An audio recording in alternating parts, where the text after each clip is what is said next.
So, Sean, today's witch word of the day is haruspicate. I'm sorry, what?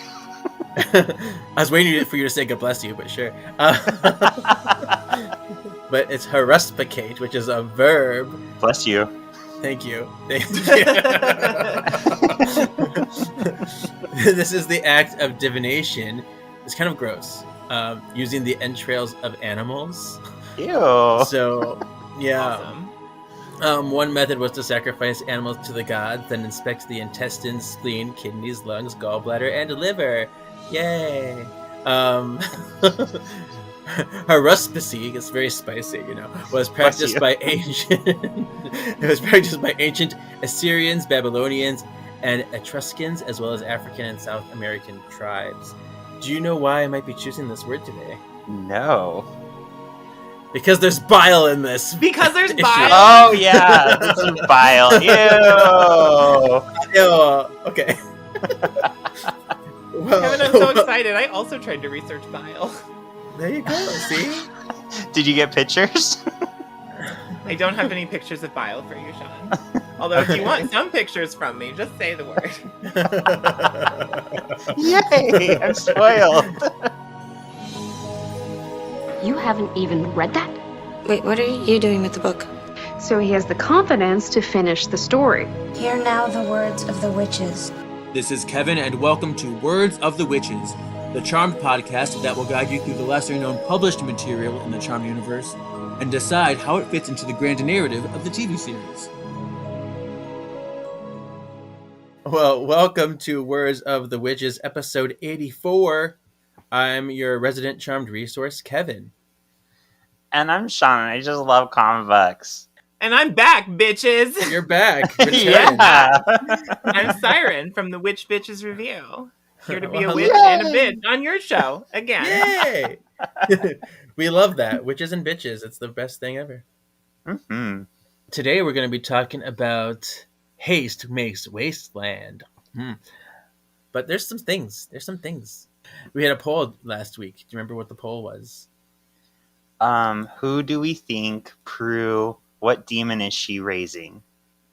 Yeah, and that gets answered pretty quickly in this issue. But we're not going to reveal it right now. I was going to say, I know the answer. I can win the poll. Yeah. And I knew people would know. So I'm trying to see if people were first timers or if they had any other people they would have thought about. So let's see what we got. The Orange AA, Aaron, says Tuatha, just like you. I mean, wouldn't that also have been great, though? Yeah. Put a pin in that because, Pat said he brought her, so she is coming back at some point. Michael Lumiere, I remember him from Brunch. Ooh. Oh. He says Trump. Ew. No. Nobody wants to Trump Very demon. bad Prue. Yeah. No. No. Power of X-Men said Patty with a little tongue stick out face. Oh, looky here. Sean Porritt says Wolverine.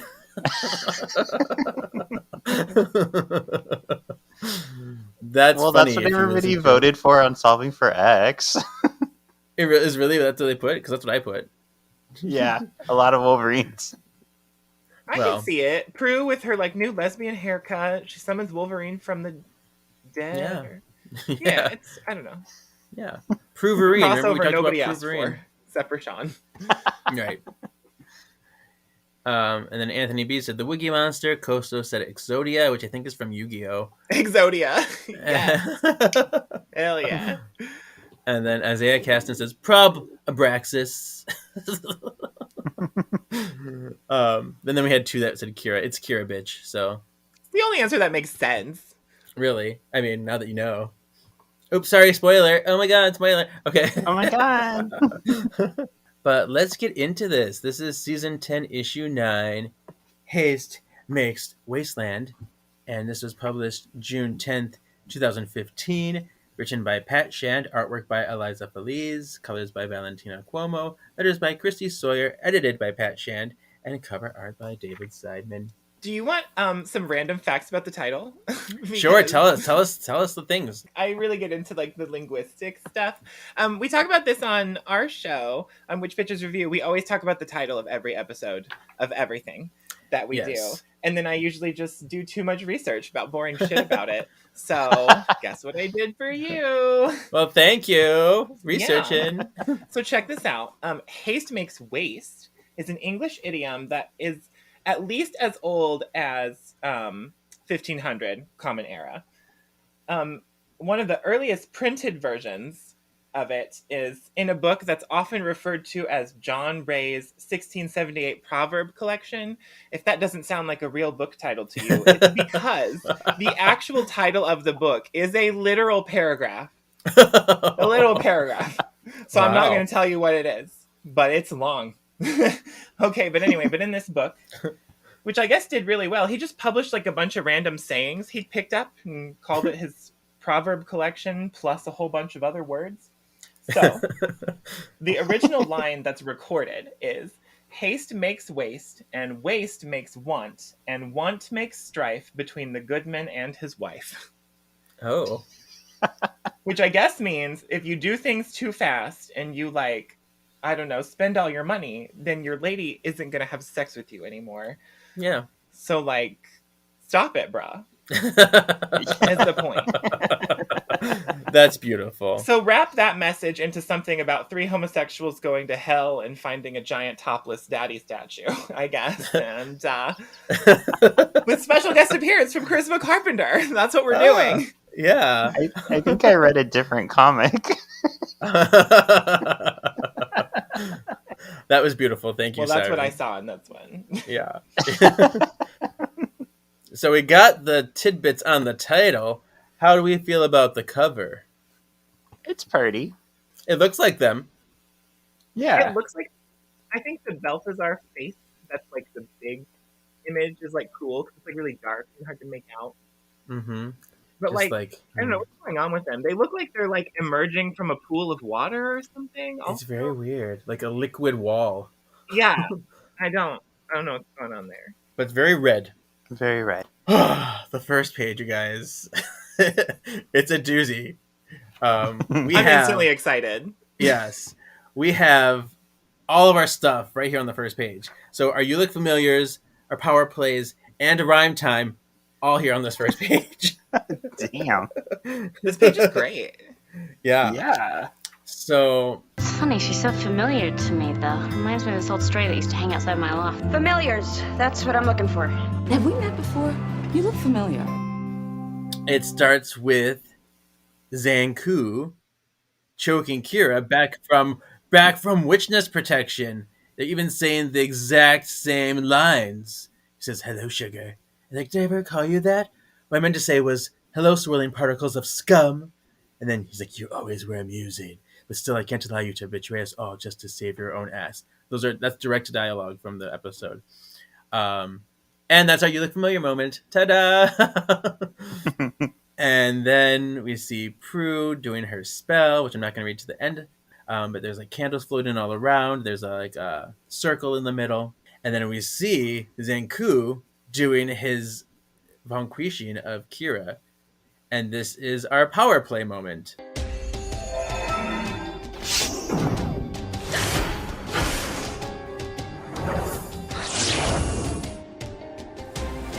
Power play. Kevin, what the hell is this power? This is called Particle Swarm. I'm so glad you asked. Because it looks like, I don't know, like angry buzzing poop stream. Ew. Angry buzzing poop streams, which is exactly what this is. So let me tell you, you're right. It's Particle Swarm is the power to fire a stream of burning orange and black particles from the hands in order to inflict pain on and eventually incinerate a victim. And they buzz. They're like bees. So he's blasting her with hot particles. That's yes, what's happening? Exactly. That's really mean. It's very mean. And get this. The particles swarm around the victim for a considerable amount of time before it finally vanquishes them, making the victim suffer before they're killed. So that's super mean. But on the other hand, Zanku, blast me with your hot particles, Daddy. You know? I was thinking that too. He would have a hot particle power. Oh, Mhm. fuck yeah, he would. He's the only known user of this power, Zanku is, so. But now we're going to get into the spell. This is our rhyme time moment. Should we try a spell? Why not? Let's try a spell. In the wind, I sing this rhyme. Bring death before me, before my time. You've really got to lay off the rhyming, Prue. Wonderful. Witty, but wordy. I did the rhyme. I will do the time. Good night.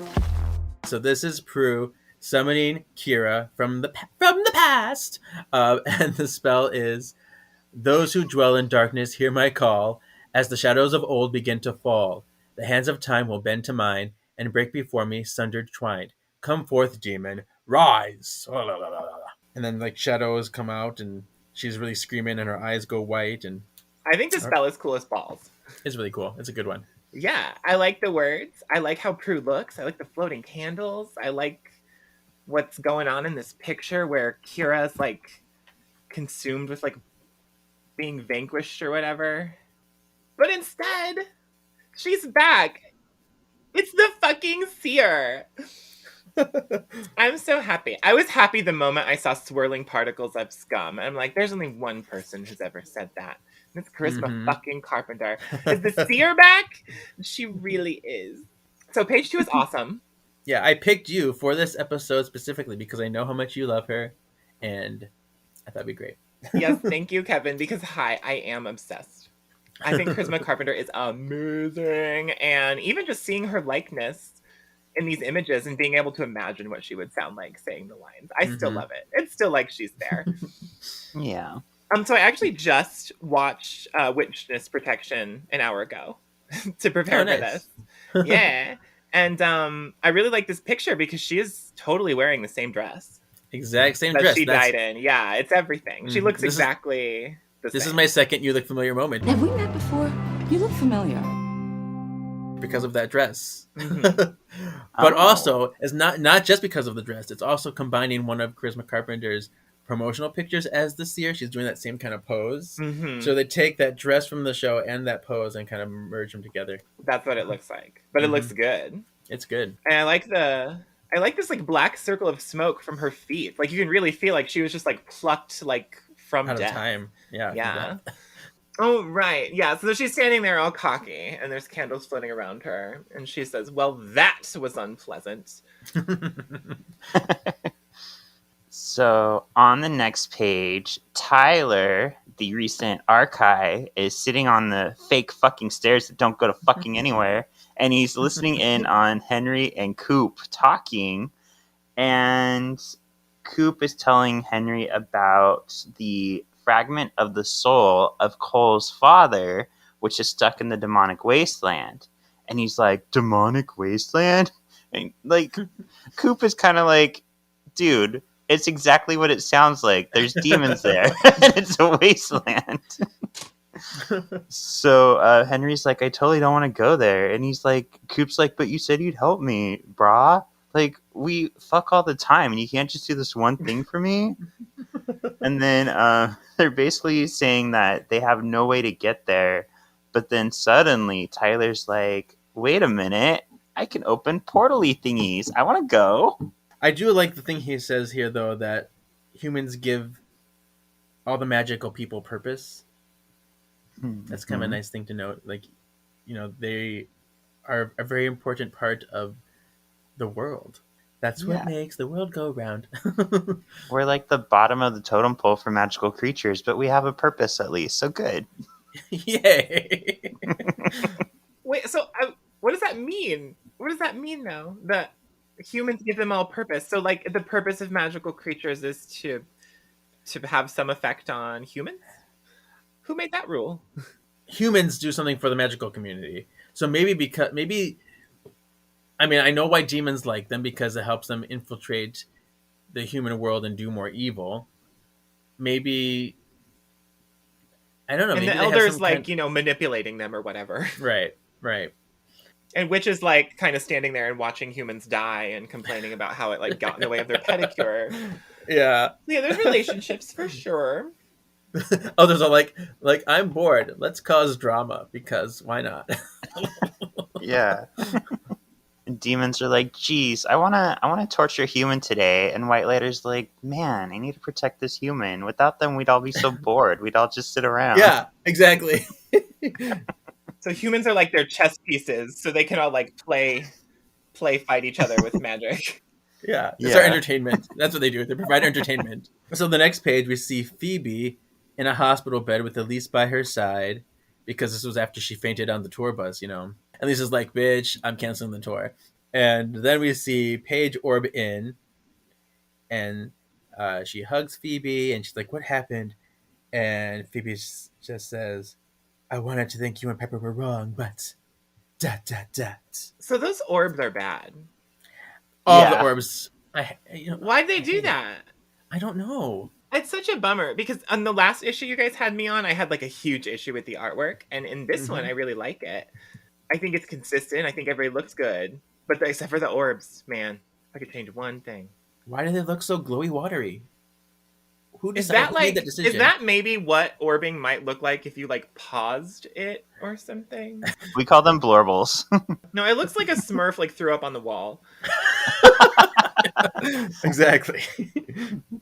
So on the next page, Phoebe finishes her thought. Oh my god, she thinks something's wrong with Prue. And well, there's just no proof of that other than Prue like raising people from the dead and consorting with demons, which is what we're going to talk about now. The seer is super thankful that Prue raised her from the dead. Or saved her ass. Did she raise her from the dead, or did she like pull her out of time like right before she died? I think she pulled her out of time. Because I love that. I love that. That means that like it's like the seer never died and she's just like still in the story. Exactly. And that's awesome. Mm-hmm. When they killed her, it sucked though, right? Oh yeah, everyone hates it. Hated it. She was Absolutely. so good in it. Man, Yeah. she should have been in more episodes. Mm-hmm. But anyway. So she's all like, Prue, how the hell did you do that? I guess this is where they discussed she's out of time. And look, this is me not being vanquished. She's so stoked about it. Prue's kind of shitty. Though Kira's like super happy. She's like, hey girl. Hey, like, you're a witch, I'm a demon. I'm not dead. Let's be friends. And Prue is like, I will straight up kill you if you don't do what I say, which is honestly so like her. This is the Prue we know and love from season 1. And Sean, did you recognize this little moment, parts of it, this moment? I noticed the Harry Potter reference. Okay. Oh, the girl who lived. That's what they say about Harry Potter. He's the boy who lived. That's right. She did say that. But in issue 6, the Will of the Witch episode, we had like a flash forward of Prue going into her cabinet and saying, if don't tell me what I am, I'll kill you. This is that moment. Oh, wow. I remember. Mm-hmm.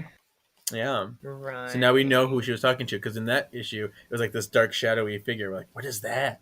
It's all coming I do together. love the creepy zigzag cabinet. Zigzag Love cabinet. that. I think the girl who lived line is really dumb. Like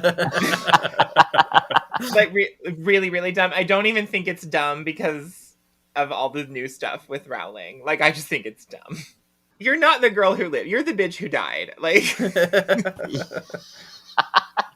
Prue wants Kira to tell her what she is, or else she will kill her. I love the discovery, though, of Kira, like, she's like, oh my god, you're her.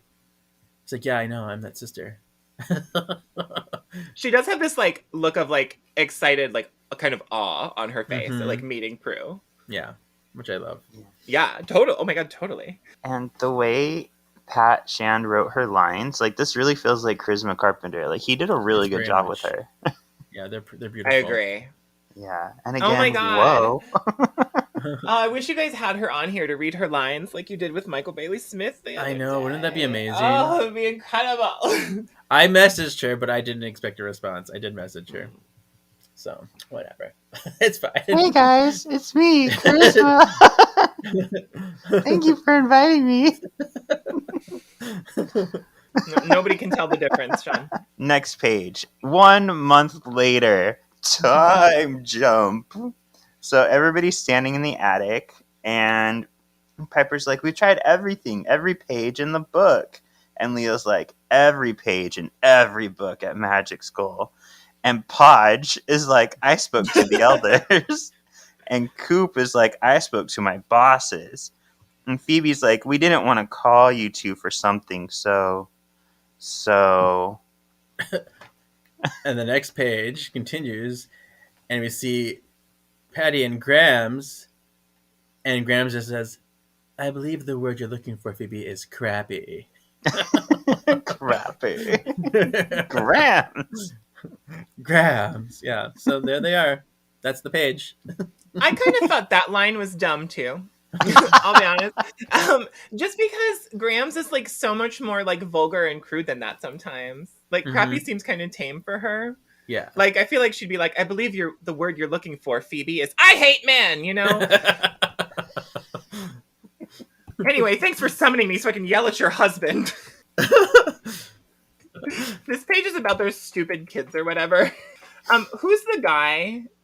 That's Adel. He's the guy that was Paige's charge that turned into cats, and he can make smoke. The cat guy. Okay. Yeah. Right. Yes. I'm also kind of a cat guy, so hey Adel, I see you. But he's like watching their brood of 800 children. Yeah. Right now. The art in here is real rough. The drawings here are real rough. I guess they are, especially like that little twin's face over there. She got some Quasimodo going on, for certain. Yeah. Is Wyatt the big blonde one? That's Wyatt, right? Wyatt's the big blonde it's Wyatt one. and Chris, and that's Melinda in her little pink jumper. Yep. And then it looks like he's holding Henry Jr. And then we have like the twins, and then like baby Parker there. And Phoebe has PJ upstairs in the attic with her for some reason. That is too much to deal with. We need like a whole babysitting service at this point. And we need an agency to deal with this. So this random witch, this random cat boy is watching like 7 children. 7 children. And the kids are like, who are you? And he tells them that it's okay, they can trust him because he can shoot toxic gas out of his butt. I was gonna say, Sean, where's it come from? Butt. Where did the babies come from, Sean? Yeah. Butt. Ew. So they get distracted from talking about butts by Grandma yelling at Leo. I love how this looks pretty good. This looks like Jennifer Rhodes being a see-through ass bitch, basically. Leo's like, why do you think this is all my fault? And Graham says, has there ever been a life-threatening conflict that wasn't? What a bitch. I know, I'm like, really? Wow. But also, like, a kind of, yeah. Everything kind of is Leo's fault. We can make a case for that. I might be on Grandma Ghost's side here. This is one of my favorite panels in the whole issue, is this next one, where the kids are all looking upstairs, and Wyatt says, I think Grams is here. And Adel says, how do you know? And all of the kids answer together, the yelling. Yeah. The yelling. I imagine the way they say it in, remember like children and We All Sing for Ice Cream? It's like, what are you doing? Killing. Yeah. I remember them saying like the yelling. The yelling. Yeah, Wyatt's a little shit. Yeah. They all are. This looks terrible. Adel is in over his head. Yeah. His little stubble. His little He scruff is thing. miserable. I would be miserable. Well, he This also situation is my didn't worst start nightmare. life well because his name is Adel.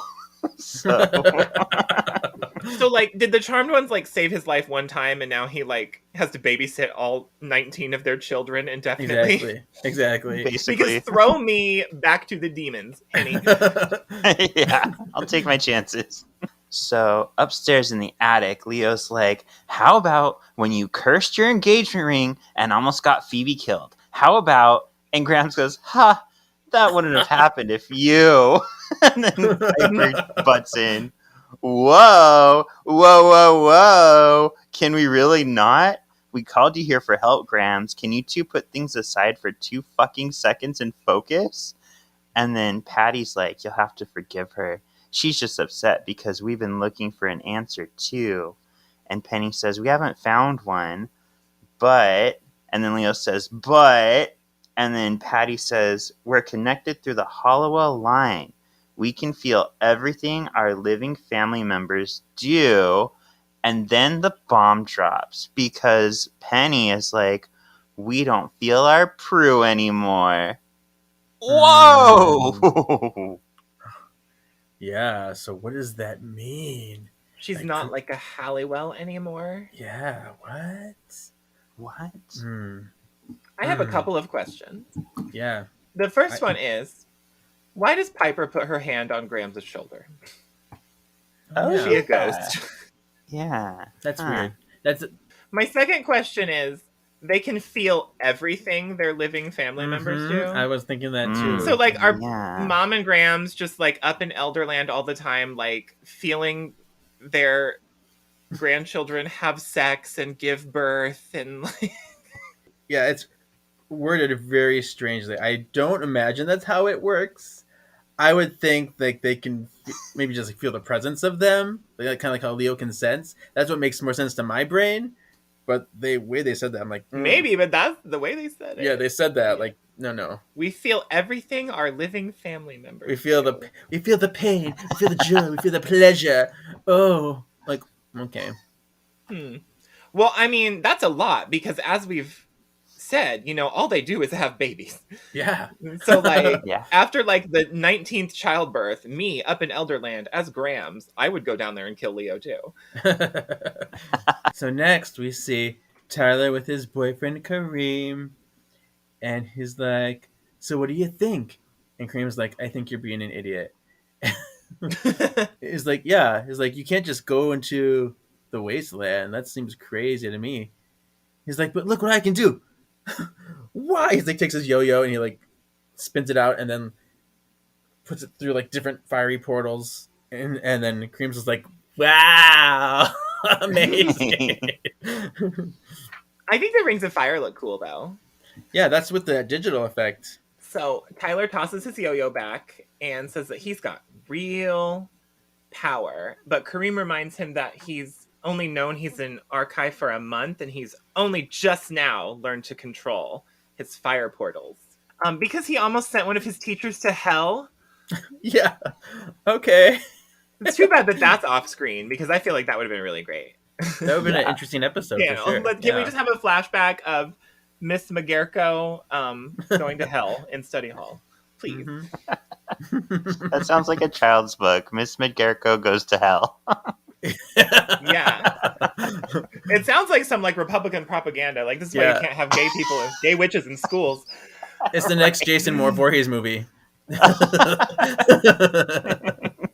So, to prove that it's totally okay that he's using wanton magic, Tyler envelops both of them in flames. Fitting. But then they go to Paris. Aww. Which is cute, because, like, last episode, last issue, they were just dreaming about going to Paris. But... now it's real. Like, now he really took him there.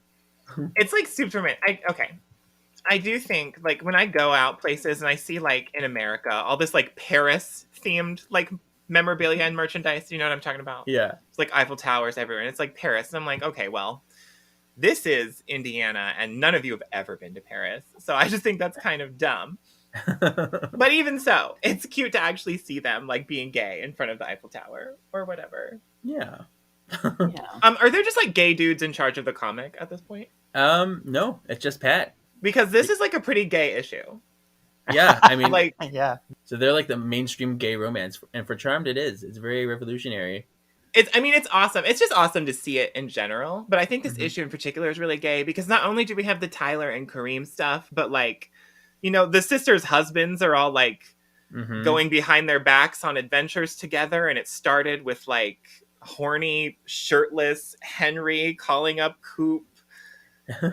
And now they're like going to hell together with a gay teenager. Exactly. And then there's Charisma Carpenter, and all the sisters hate each other. It just feels like it was made for gays. Right. And don't forget, we did learn this is one thing that the ebook, like Gorgons Be Gorgons, was great on. We learned that Coop is open. Oh yeah. He admitted that to Did Phoebe. we? Mhm. Yeah. Well, he's a Cupid. He's all about love. That makes Yeah. sense. Mm-hmm. Why limit love? Good for So- you, Coop. Yeah, Mhm. so this flirty feeling we're getting between him and Henry, it's legit. Like he's gonna get Henry drunk and fuck him, and It is I want to so see the legit. videos. Spouse swap charmed edition. Yeah. Yeah. Speaking of Coop, Henry, and a teenage gay boy, the next day, Tyler, I just forgot his name. Tyler approaches Henry and Coop on the street. That's weird. Like, not at the manor. Like, And it's just like, on the Where street. are they? You're going shopping today? Can I come with? He's like, I know what you two are doing. They're like, us? We're not doing anything. Yeah, we And all know Tyler's what you're doing, Henry and Coop. Right. Okay. Okay. Tyler's like, you've got nuts in your throat and a banana.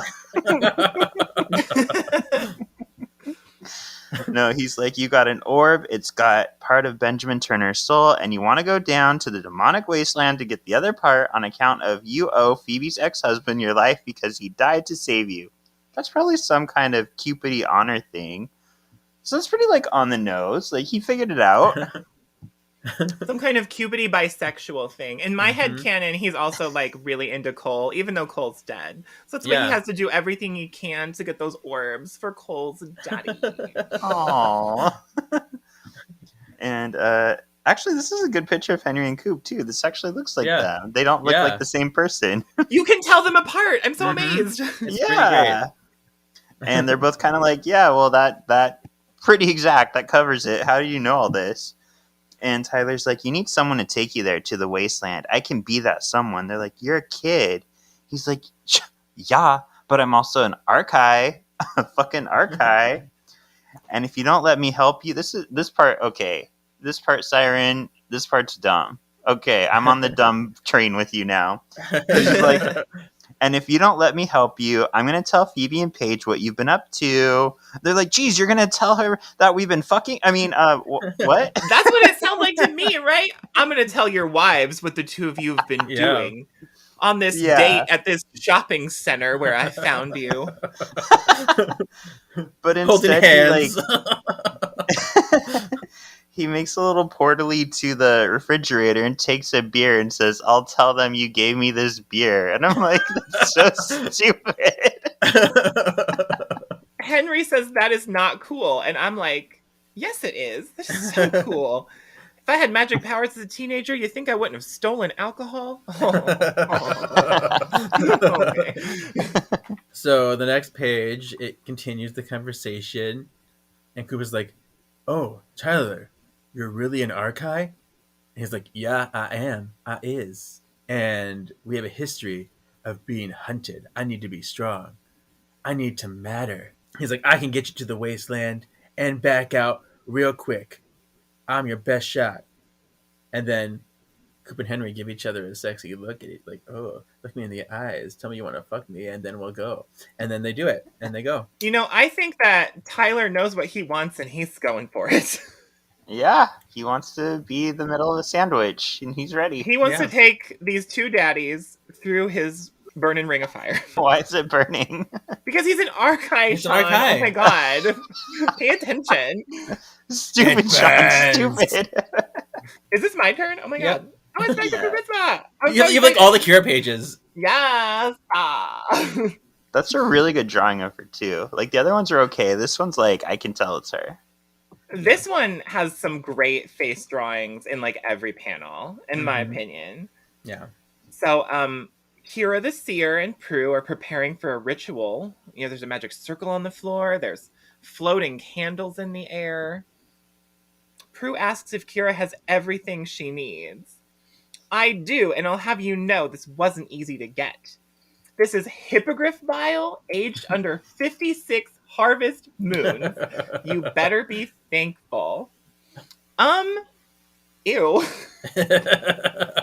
Yeah. So, Tell me, Kevin, what horse spicy spicy Her- horse? What were you talking about at the top of the episode? Yeah. Spicy Haruspicy. haruspicy. So that's Mhm. divination through bile. Yeah, through any kind of entrails of animals. Okay, got you. And Yes. yeah, close enough. So, if this had been on our show, what I would have done is I would have looked up everything about this and been like, here's your segment on hippogriffs. Here's your segment on bile. So I just have a little bit of that stuff for you.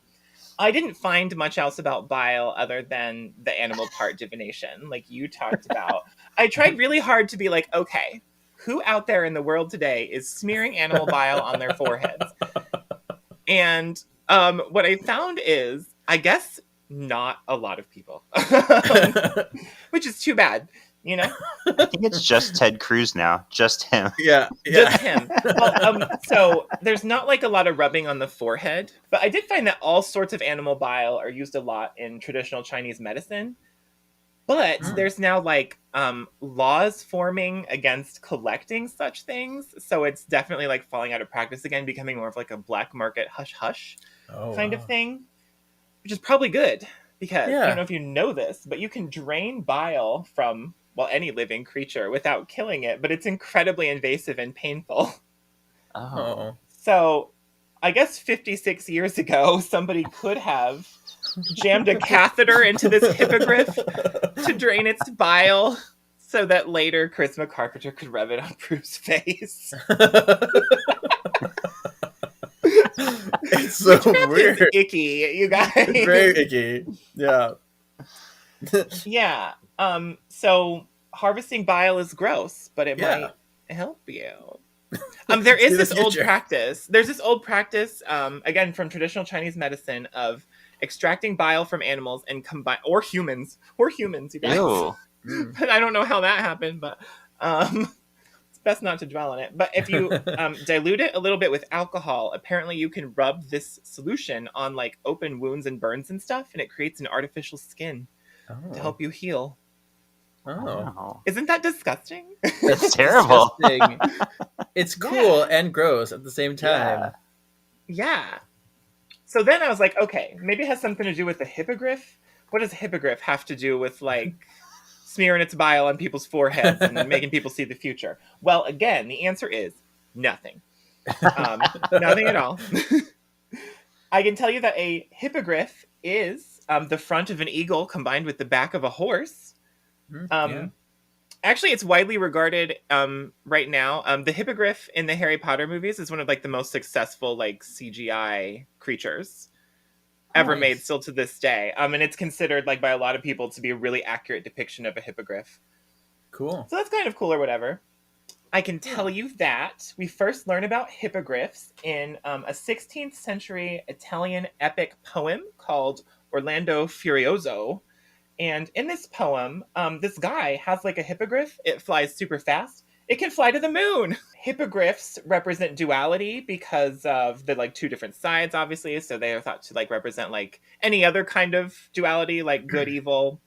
But also hippogriffs represent love because the griffin and the horse were thought to be like so incompatible and hate each other.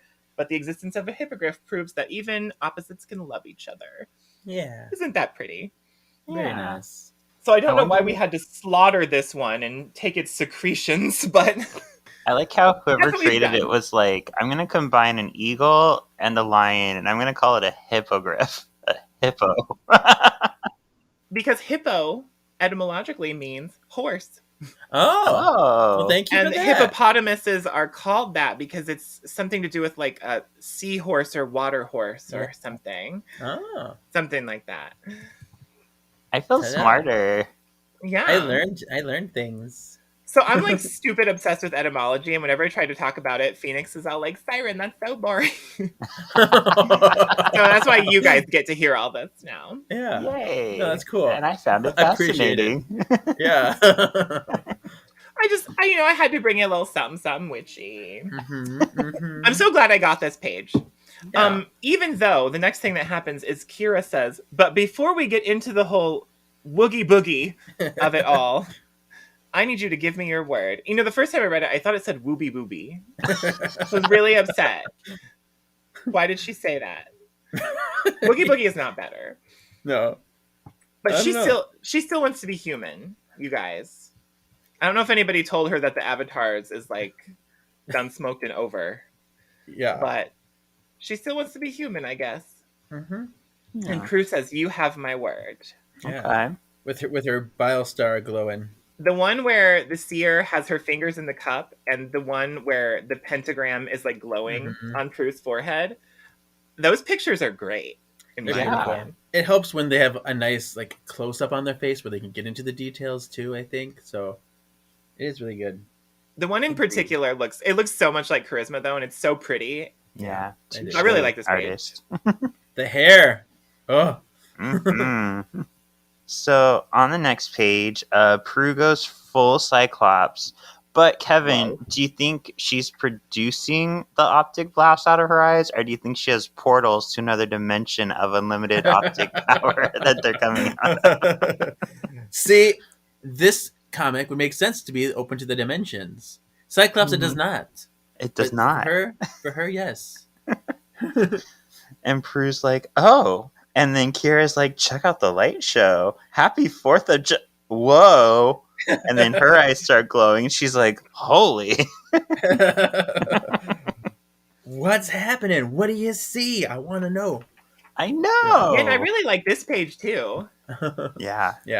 It's kind of intense. The lights coming out of Prue's eyes are intense. Yeah. But also, you know, like you said earlier, it really feels like Charisma doing these lines.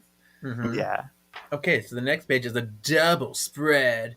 This one feels like Where's Waldo to me.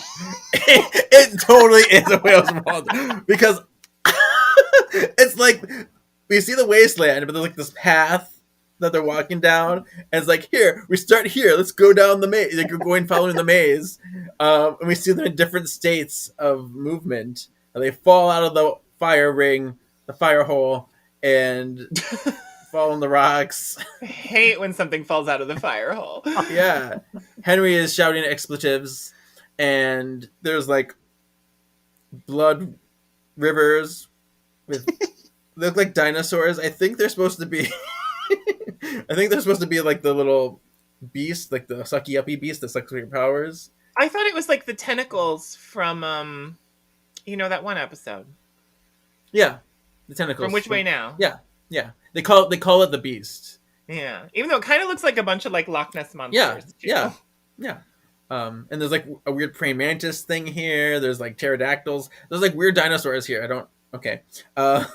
Is that like a dragon? Probably. Dragon. Fire over there. There's like a gremlin, gargoyle, and then I don't know. But they're walking around and fighting things and running away from these things. And we hear roar and running and Wasteland. Oh, it's the Wasteland. I thought it was Florida when I was reading this. Oh, see, yeah.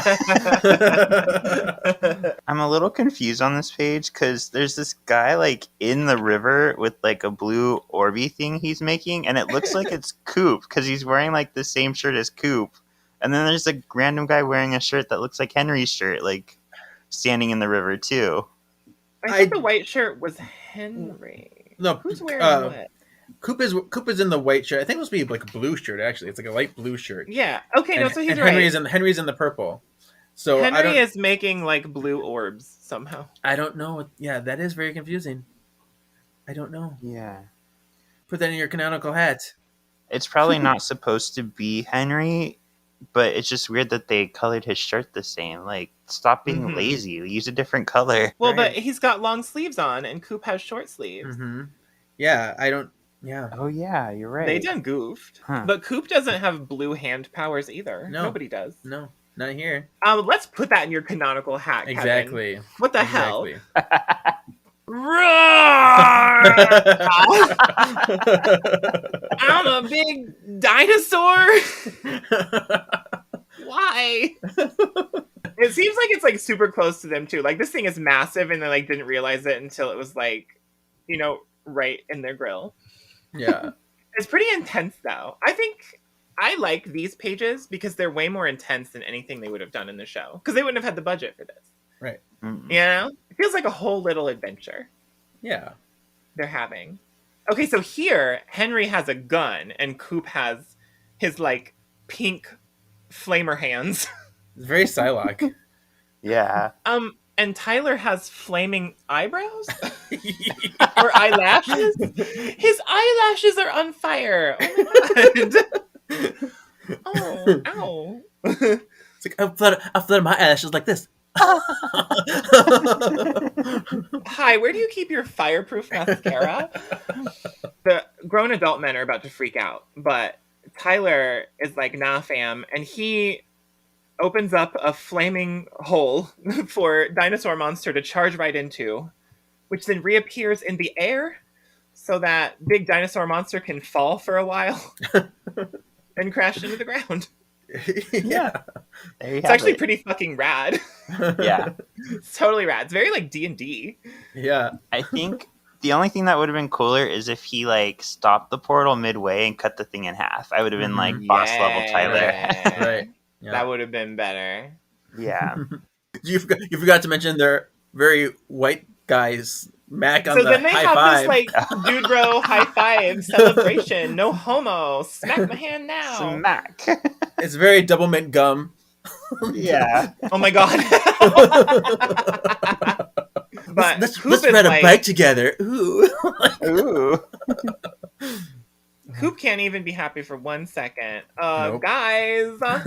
So yeah, he says, guys, we have a problem. And Tyler's like, isn't that? And Coop's like, yeah, a statue of fucking Balthazar. Cole's demon form. For anybody who doesn't know, that's Cole's demon form. And on top of this gigantic, massive statue of Balthazar, oddly wearing like blue jeans. Right? Forever in blue jeans. Why can't he just be naked? Do you know what? He should have what? been naked and they should have had the word bubbles over his penis. Yes. That's what Yeah. they should have done. Yep. That would have been amazing. Mm. Get Michael And- Bailey Smith back for that. Hi, we need you to pose for a sculpture. It's gonna It take would a need to while. be like a really thick, really long word bubble. Just right there. Yes. Well, there could be 2 smaller word bubbles at the top and then a longer one underneath. And then some onomatopoeia squirting out from... Never mind. Yeah. So you can see on top of this gigantic statue is Benjamin Turner's other part of his soul.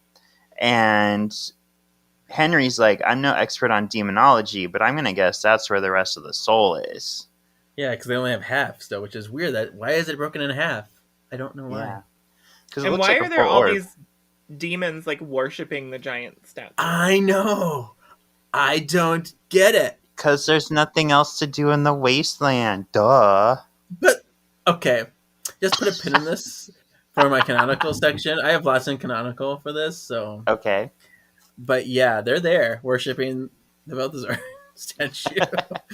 Well, I'm going to go ahead and tell you to add that it's not canonical that he's wearing blue jeans. To preserve the credibility of the art, he should have been naked. Mm-hmm. Yeah, we had Fuck Me Daddy Satan naked. They could have done it for here too. That's true. Exactly. All right, so now we cut back to the manor. I'm sorry, where are we? The manor. Where are we, Sean? The manor. I was trying to practice for in case I got one of these. Tell me if I'm doing this right. Back at the manor. Oh, Yeah, it's that pretty was so good. impressive. Yeah, I like yeah. it. Yeah. So yeah, we're back at the manor, and then say, "We're so glad to have you back." And Phoebe's there, and Paige's doing the Snow White pose. Oh, Phoebe! It's so great to see you for keeps.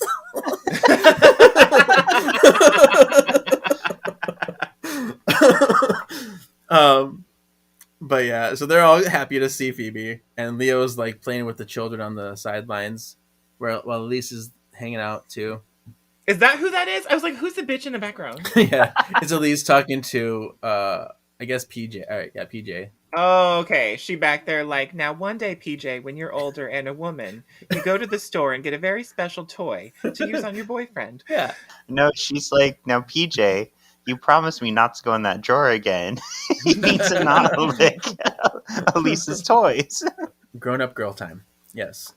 Then Paige is like, "What's wrong? You're all frowny faced." And she's like, "Coop is ignoring me. I don't understand." And she's like, "Oh yeah, Henry is ignoring me too. I didn't think about it. Oh yeah." So and Pepper's like, "You think they're planning a surprise together?" Hmm. And Phoebe's like, "They better be." And then Leo feels, "Without me, I want to join the hot orgy session with the guys." And Yeah, Leo definitely wants in on the three-way. I want to join the boys He club because does. we know Leo is bisexual canonically too. I mean, you sent me a lot of video evidence over the past few days. Yes. I don't know if Leo's canonically bisexual, but I do know he's canonically a bottom. So Now, what is going on with Phoebe's Peter Pan bound that she's wearing? I don't know. yeah. Kathy Rigby over here. So back at the Wasteland, Yeah. Coop is, half pink slime, it looks like at this It's point. big slime. Bean burgering. Oh, and it's this whole comic, my one critique is there's all these cut off conversations. Nobody finishes their conversation on their own Yeah. page. Right. And also every page starts in the middle of a conversation. Sometimes they were literally just dashes. Like we couldn't even bother to write the whole sentence. Right. If you didn't have them numbered, it'd be hard to tell where they go because you can literally put these anywhere. Yeah. Yeah. Mhm. Okay, so Coop is gonna beam up on top of Balthazar's head to grab the shiny white orb. And he wants Tyler to open a burning hole while he does that. This looks just as stupid as the orbing. Mhm. Coop's Exactly. pink beaming thing. Actually, it looks worse because he's in the middle of it. I don't even know how to... I can't. Yeah, it's a beam burger window half person. Yes. We'll go Yeah, with I don't know what that. that means, but yeah, that's what it is. Henry doesn't know because, like, Coop, there's hundreds of those things. Don't you want to stay here with me? But Coop, pink orbs up on Balthazar's head, and Balthazar's statue is alive. He like gets mad and he like looks up and he says, "Rumble." What's on my head? And Coop, proving that he's bisexual, says, "Hi there." Hair flip. And the worst possible time, Tyler has an acute case of performance anxiety. He's got his flaming ass fingers, but he can't teleport, you guys. No. So, oh great, they're stuck in the wasteland, and all Tyler can do is summon up his birthday candles. And Big Statue Man says, "Kill them." Channeling Cinda. That's what it is. Yes! Yes. Oh my god! Oh my god! I feel like you're pandering to me, and I love it. Don't. Can Prue bring back Cinda? Oh, that would have been my answer. Can you Damn imagine? it! Yeah. Bring back Cinda next. Mm-hmm. Oh, that shapeshifter. For everyone who doesn't remember, it's the shapeshifter who transforms and she's like, "Kill them," after she's like a troll monster. I know that anybody who listens to our show remembers because I talk about her all the time. Yay. All right. So next up, we see Coop is pink blorbling, Cupid's burgering back down with both parts of the soul, and he's like, "I've got it. Where's the?" And Tyler's like, "I can't. It's not." And he's like, "What? Come on, we have to." And then he's like, "Coop, we have to run. Come on." And Tyler's like holding out his flaming hands in front of him and running. And Coop's like, "Why isn't it working?" And Henry's like, "Can't you just beam burger us out of here?" And Coop's like, "If I could beamsburger us out of here, don't you think we wouldn't have to go to some flaming teenage boy to like fire us down here? I would have just done it to begin with." And then suddenly they're attacked by like green slime from Nickelodeon, and it goes blort. And it just like gets from on the ground. Yeah. The ground just like violently jizzes at them. So then it gets on Tyler, and he knocks into Coop, and they both go falling. But unfortunately, so does Benjamin Turner's soul. The Orby thing containing it breaks, and Coop's like, "Oh no, no, no!" Meanwhile, the statue's still going, "Kill them!" And that's the end. That's the end. That'll do, pig. So, thoughts on this issue? Dude, the ending kind of had me fucked up a little bit. Because, Yeah. like, I liked everything about this from start to finish. So, like, when at the end, I was like, no! Like, Yeah, I was what? in it. Like, I was you're emotionally no! in it. Yeah. Like, I'm also going, no! I know. You get that, like, audible gay gasp, like, ah! You know, like... Do you know what I think I like about, especially, like, all the stuff in the Wasteland of this issue? Because that was a big part of it. It's, like, the charmed ones can be so, like, they just kill everything instantly and nothing touches them. And I know that's the point of this season, is to, like, rectify that. But with, like, Tyler and Coop and Henry, like, they've never been, like, all powerful like the sisters. So them being in the Wasteland feels super dangerous. Yeah. So, like, the stakes are high. I'm invested in how That's they're true. going to get out of it. And, you know, because Tyler's pretty still new to the powers, you know, he's still learning, and that's part of why he's probably got that anxiety. Henry's just got a gun, and Coop's just like, I love everybody. What can I do? Love. Yeah, so they're all useless. Yeah. But they are all also, and this is more important, hot. Yes. And that's what we're here for. True. I think it struck a nice balance. Yeah. You know, I liked all the stuff with the sisters because they were just kind of sitting around the house talking about their feelings like they do. And that's fine. But, you know, they're kind of they're at odds with Prue right now. So I think that's interesting. And then, you know, obviously we have the seer coming back and glowy eyeballs and hippogriff bile. There's a lot going on. Fun. So I guess this issue really gave me everything I wanted. Nice. Yeah, this one was jam-packed, and much like you both said, I do really like that Henry and Coop are, like, getting story, which is so cool, because we didn't get them that much in the show. They were just kind of the side bitches. So seeing that, seeing Tyler, like, get more of a story, seeing, like, even just the children, they're not just randomly somewhere in the house. We actually get to see how they're growing up. Yeah, and that somebody's actually watching them, and that Wyatt's a little shit. So that with all the action, I even just really appreciate the fact that Pat Shand wrote Balthazar in when Cole died, just so that we get kind of a reminder that when we see the statue, it's like, oh, okay, it's all coming together. Like, I just love the way he's weaving it all towards the ending. Sure. Yeah, this is a very strong issue. I love Kira's back. Everyone loves Kira. And you talked about how she's written and drawn pretty spot on. I am a little bit frustrated that we still don't know what Prue is. Yeah. It's getting increasingly curious, so you're definitely hooked in it. You're like, oh my gosh, we still don't know. I believe we find out next issue, so that's good. That's what you said last week.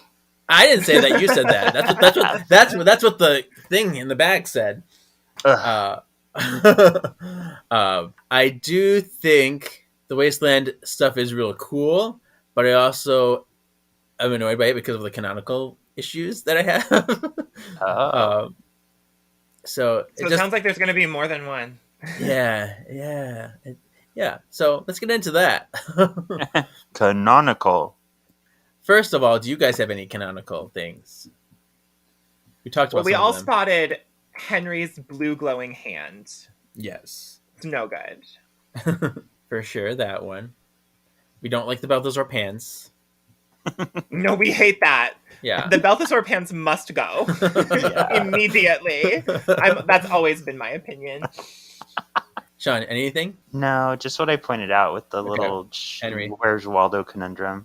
Yeah. You know, I'm going to go ahead and say that Piper putting her hand on Grams' shoulder is a canonical issue. There you go. Yeah, that's for not sure. Right. I love it. So when a demon enters the Wasteland, this is after they've been vanquished already. They fly into the Wasteland, and then their body explodes upon entering it and turns all that's left is their powers. That just gets the beast sucked on. So there shouldn't be any demons here to be walking around and worshiping Balthazar. That's right, because Cole is the only one Because he had a there human. that was fighting. Yeah, he had. Because Yeah. he was something unique to the cosmos Yes. or whatever. Right. Have a human soul and go to the wasteland. So there shouldn't be this many people in the wasteland that are actually like in a human figure form with their minds and everything. The only way that would make sense is if they all happen to be banished to the astral plane instead of being legitimately vanquished. I'm thinking, so the beast naturally lives in the wasteland, Right. right? As well as, I guess, all these other beasts we're seeing Yeah. must just already live there. So this place has, like, its own natural ecosystem or whatever. This is such a dumb conversation. Yeah. So can demons just live there? Could they like already live there? Right. I mean, don't know. Because we don't know much about the wasteland really. That could have been definitely expanded upon. This just doesn't feel like the right way. We can infer that the wasteland exists on the astral plane because when Phoebe went there to visit Cole, she used a spell to astral project herself there. That is a thing that she did. Mm-hmm. And in season 8, when they banished those, Pater and Rondoc to the astral plane, it's kind of taken them to that same place where they would be if they were vanquished anyway. So I'm guessing that's why Coop can't beam here, because it's a whole different plane of existence, not a physical plane. Mm-hmm. So the only reason they're there in physical form is because of Tyler's power. Right. So why are all the demons there? I guess to up the stake. Yeah. And this is where the dinosaurs went after the extinction. This is where the dragon lived before Wyatt summoned it to San Francisco to kill all those people. But then I also have the question, like, why is a human soul here?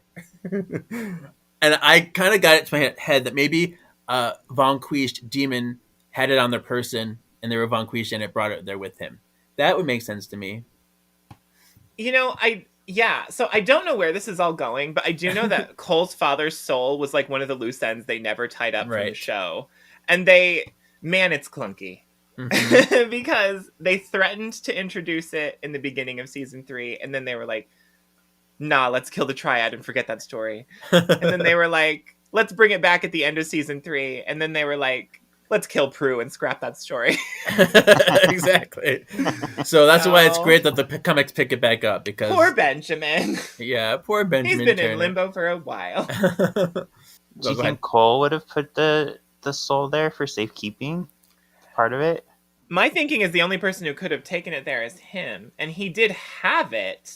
Well, apparently he only had half. Yeah, but apparently he only had half of it, because he left his other half with Eleazar. We learned from the ebook. Eleazar had it in his little room. Hey, it's me, Eleazar. Yeah. So this thing on top of the statue is not the thing that Cole ever had? No, this is the second one. Because the one that Coop has is the one that Cole had. Here, wait. Let me help out here, Siren. There's 2 balls. I'm following. Yeah. Yes, please go on. And a banana. I'm riveted.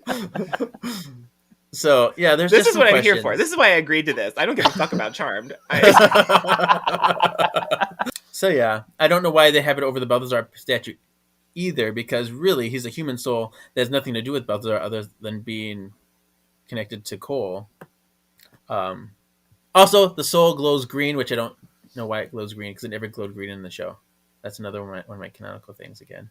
I think it's interesting in the end that it like cracks open and like something comes out of it. Yeah. What could that mean? So like the ball thing is really just like a container. Mm-hmm. Like a soul container. Yeah. And we do know that souls are, bartered, and they're a commodity in the demon world, so they probably store them different ways. Why does Wyatt call Grams? That's not his grandma. I mean, I get why they would, because it's just something that gets passed down, but it still is funny. I'm like, that's not your grandma. That's just her name. Yeah.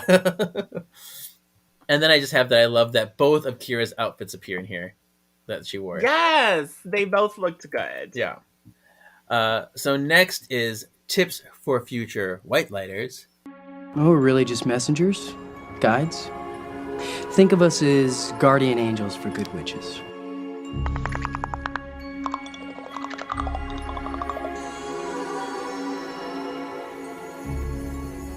Tips for future white lighters. I was out being a force of good in the universe. What is the moral? I think the moral I learned today is that extracting bile from living animals is pretty unethical. Absolutely. But stealing beer is a victimless crime. I'm gonna go from Kira's standpoint. I am a firm believer, like, live your best life and love those around you, because look at the reward that she got for being good when she's a demon. She got pulled out of her death and she's still alive. So Yeah, pretty live your crazy. best. My tip is that a well-researched, bases-covered blackmail sure is a quick method to get your way. Yeah. And also, seize every opportunity to go on an adventure with some hot guys. Yes. Next is onomatopoeia. I had one, but I was tempted to do another one. But Why don't you give us one, Sean? Well, obviously Blort. What the fuck Yeah. does that sound, Blort? Blort. it's kind of like a bubble, a water bubble. Blort. You know, like It's the sound that the ground makes when it violently ejaculates at you. Exactly. Blort. That's my favorite one too. I was tempted to do the white boy slap, high five, but smack, yeah. But I went with Blort. I 100% have to go with rumble. That's the sound of Balthazar's statue pants falling around his ankles. Amazing.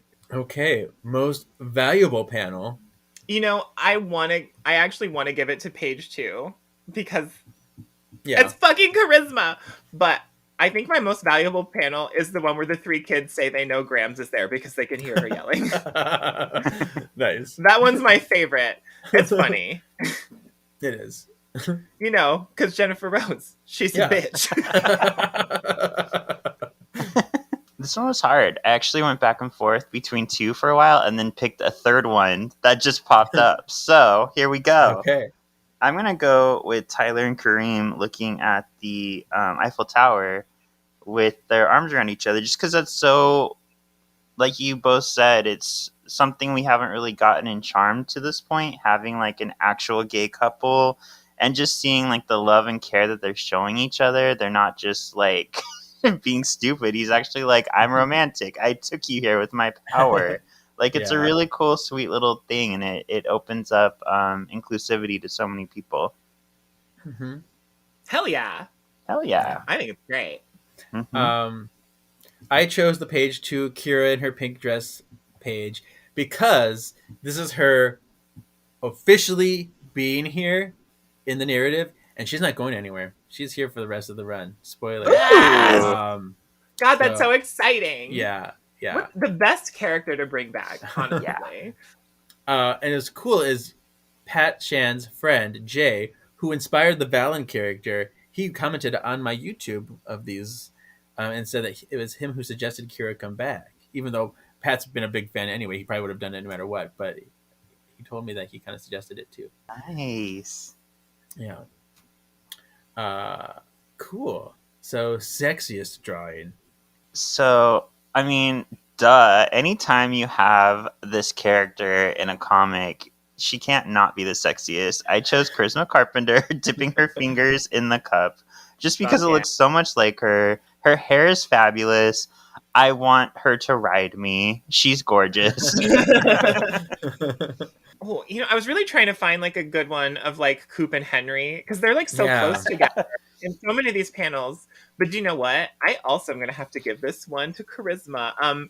It's the one where she's about to say Happy 4th of July, but Prue is like levitating ecstatically with her back arched and light shooting out of her eyes. Like she is having the best lady orgasm of her life. And Kira is just like standing over her, like between her legs while this is happening. So Girls, what are you doing? Yeah, mine is just the panel right above that when she says, check out the light show. That's my sexiest because I love, it's of Kira as well, but I love the twist of her body. You get to see all of that body, yada, yada. And yeah, that's really sexy. Just like a little bit of emotion. Fun. We love Kira. She's so And sexy. this whole time, she's holding a chalice, which is Yeah. a magical symbol for what? A vagina! Fantastic. All right. Next is our issue ranking. Is this magically delicious, pretty witched, a sorcerer's apprentice, disenchanting, or vanquishable? This is magically delicious. Okay. I love it. Yeah, you're a fan. I love that. I'm a big fan. Yeah. Yeah. Much like the Balthazar statue, this is magically delicious. Ayo. Oh, now you make it feel bad. I said pretty witched. How could you? Get off the show. No, because I loved a lot of it. I think it was just the canonical discrepancies that irked me. But I mean, there's definitely the writing is there, the visuals are there. I mean, there's so much greatness coming on in this one. So, I wanted to bring up too. Do you remember when the tattoos showed up and it says one will die and one will rise, and it says the one who sees will rise? Yes. Now we know. Cole's the one who died. Kira's the one who rose. Interesting. And she sees because she's a seer. Uh-huh. Uh-huh. It's all coming together, huh? It's all coming together. So our final thing is P is for Paul. Prue? Piper. You mean it's just you and Prue, huh? Phoebe? Phoebe, you there? And a big hello to you too, Penny. Come on, Patty. The rest is up to them. Paige. My name is Paige. Another P, imagine that. P is for Paul. And that question is, what kind of statue would you have in your personal wasteland? In my wasteland, what giant statue or hordes of demons worshipping? That's the Yeah. Hands down, Balthazar. That's not what- Yeah. I mean, I thought of a couple answers to this, but I am really distracted by the thought of just a slab of Rocky Demon Cock right now. Yeah. I had a different answer as well, but yeah, now that Pants Down Balthazar is here, there's no better answer except for Wolverine. Pants Down Balthazar is the statue I want in my wasteland. Well, you know what's funny?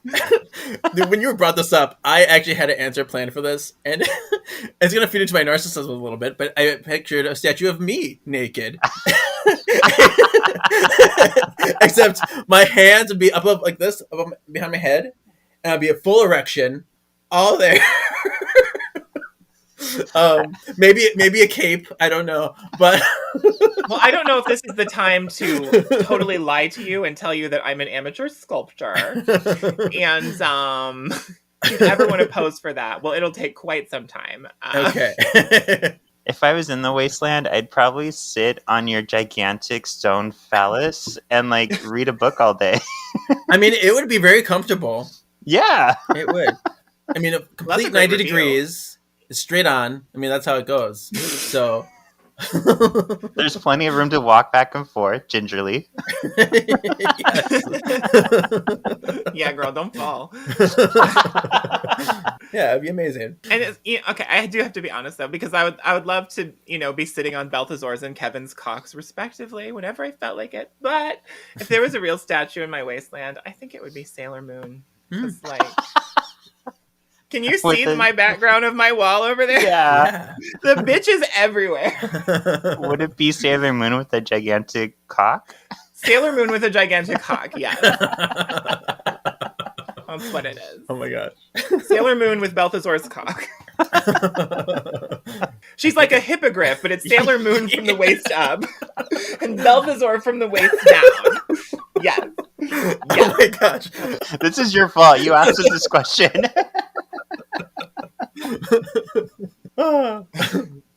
Beautiful. So then I guess, what's next, Sean?